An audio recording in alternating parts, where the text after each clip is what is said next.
지난 3번의 강의를 통해 통풍 환자가 커피를 마셔야 할 이유, 마시지 말아야 할 이유, 얼죽아에 동참해도 되는지를 각각 살펴보았습니다.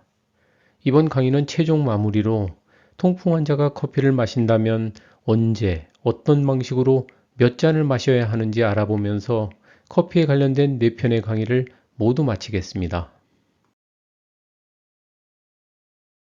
오늘 강의에서는 통풍 환자가 얼마나 많은 양의 커피를 언제, 어떻게 마실지 알아봅니다.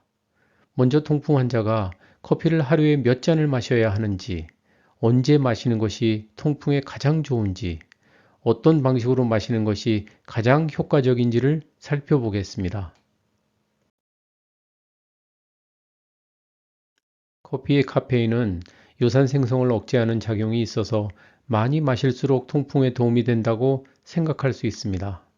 하지만 요산 저하 작용이 있다는 사실 하나만 보고 커피를 많이 마시는 것은 대단히 위험합니다. 커피에 다량 함유된 카페인은 요산 생성을 억제하는 반면 각성 작용을 일으켜 수면을 방해합니다. 따라서 과도하게 커피를 마시면 수면의 양과 질이 감소하면서 몸은 스트레스 상태가 되며 결국 통풍이 악화되거나 발작을 유발합니다. 카페인의 각성 효과를 누리면서도 수면을 방해하지 않는 최적 용량을 찾아야 하는데 통상 하루 한두 잔 정도가 여기에 해당됩니다. 그럼 통풍에 좋다는 커피를 왜 하루 한두 잔만 마시는 것이 좋은지 알아봅시다. 커피에 다량 포함된 카페인은 요산을 생성하는 잔틴 산화 효소의 작용을 억제하므로 이론적으로는 많이 마실수록 요산 수치가 떨어지게 됩니다.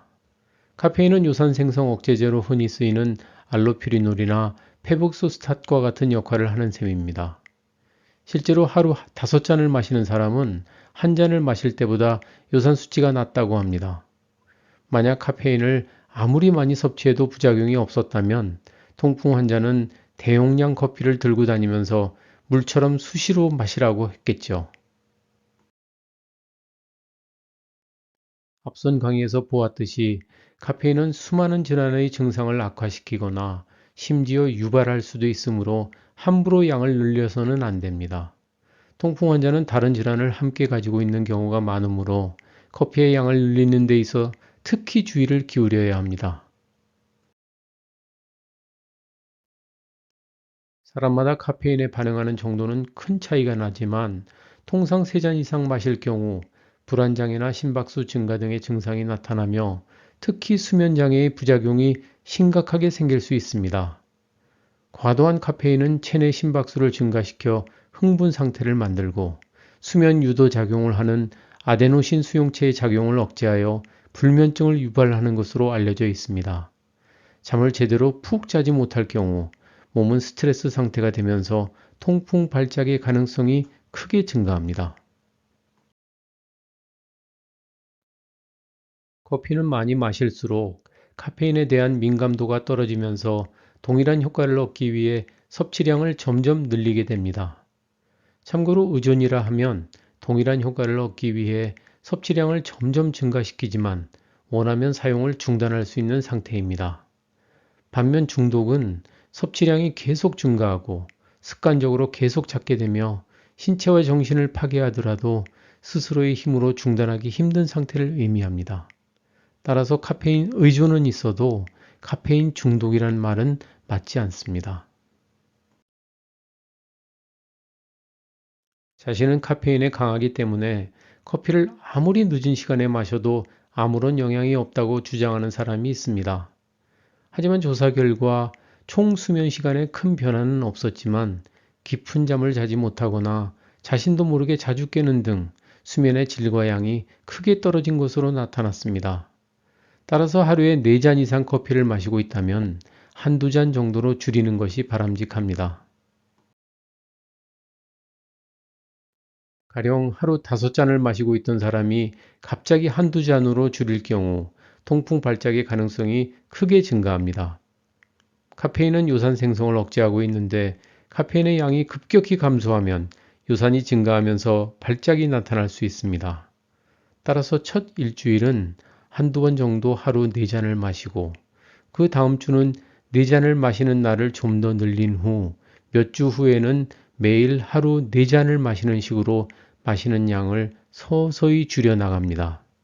이렇게 점진적으로 몇 주 혹은 몇 달에 걸쳐 한두 잔으로 줄여야 발작의 위험을 최소화할 수 있습니다. 카페인은 거의 약에 가까울 정도로 강력한 각성작용이 있습니다. 따라서 약을 위한 최적의 복용 시간이 있듯이 커피도 마시기 적당한 시간이 있습니다. 커피는 각성 효과가 강하고 사람에 따라 분해되는 속도의 차이가 큽니다. 카페인의 효과는 대략 3시간에서 5시간 정도 지속되며 5시간 후에도 섭취한 카페인의 절반은 분해되지 않고 몸에 그대로 남아 있습니다. 따라서 아무리 카페인에 강한 사람이라도 숙면을 위해 취침 5시간 전에는 커피를 마시지 말아야 합니다. 카페인에 민감할 경우 가능하면 점심 식사 직후에 마지막 잔을 마시거나 아예 오전 중에만 마시는 것이 바람직합니다.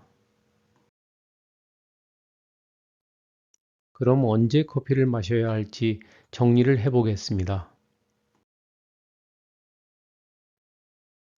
일어나자마자 커피를 마시는 사람들이 있지만 그다지 좋은 방법은 아닙니다. 아침에 커피를 마시는 이유는 카페인의 각성 효과를 얻기 위한 것인데 새벽에는 스트레스를 줄이고 집중력과 신진대사를 끌어올리는 코티솔이라는 호르몬의 분비가 최고 수준에 달해 있습니다.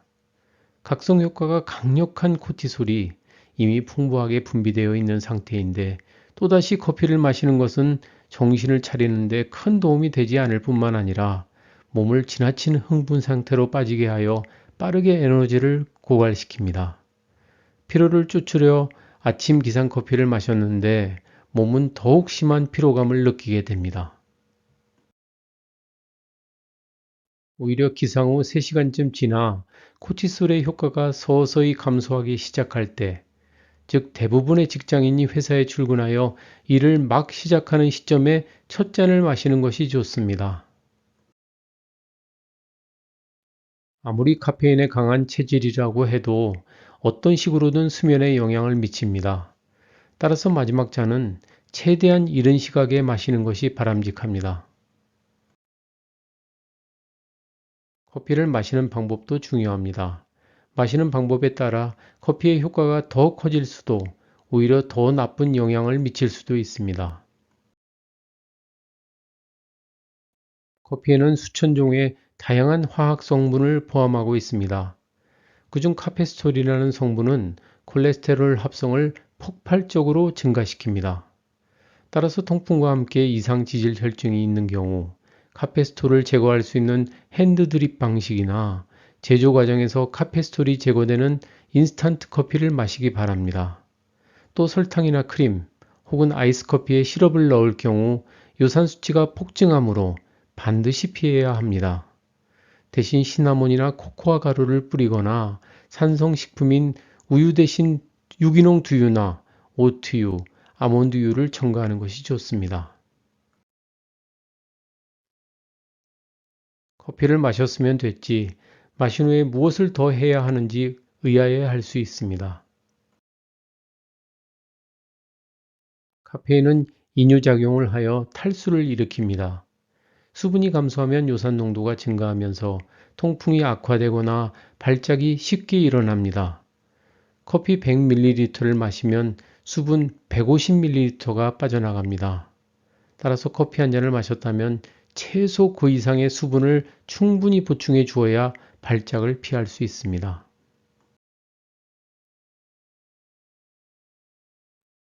오늘의 강의를 요약해 보겠습니다.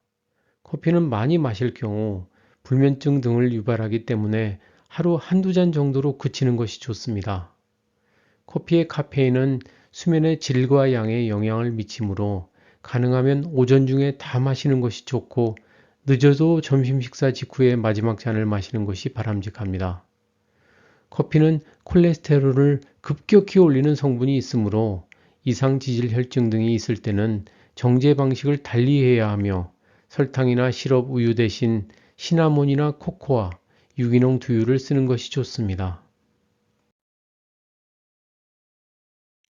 의사가 절대 말해주지 않는 통풍의 비밀을 알려주는 헬스 플러스입니다. 이상으로 통풍 환자가 어떻게 커피를 마셔야 하는지와 관련된 40번째 강의를 마치겠습니다. 이 강의가 도움이 되었다면 구독과 좋아요, 알림 설정까지 부탁드립니다.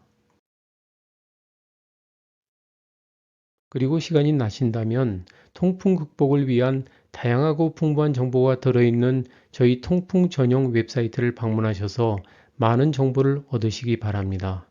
링크는 더보기란에 다시 적어 놓겠습니다. 헬스 플러스는 여러분의 자연 치유력 회복에 최선을 다합니다. 감사합니다.